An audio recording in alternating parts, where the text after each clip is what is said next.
प्रधानमंत्री महोदयाला औरंगजेबाची तुलना उपमा देणं हा देशद्रोह आहे आणि खऱ्या अर्थाने यांची निंदा करावी तेवढी थोडी आहे।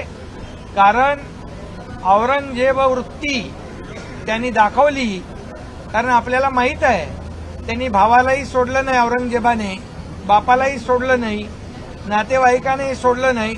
तीच वृत्ती औरंगजेबी वृत्ती यांनी दाखवली या महाराष्ट्राला माहित आहे आणि म्हणून त्यांच्याकडून दुसरं काय अपेक्षा करणार। परंतु याचं उत्तर या निवडणुकीमध्ये या महाराष्ट्रातली जनता मतपेटीच्या द्वारे देईल आणि मोदी साहेबांचा अपमान त्याचं उत्तर त्याचा सूड मतपेटीद्वारे या महाराष्ट्रातली जनता घेईल। केंद्रीय गृहमंत्री अमित शहा यांच्यावरती टीका करताना म्हटलंय की मणिपूरमध्ये त्यांनी शेपूट घातलेला आहे, त्यावरती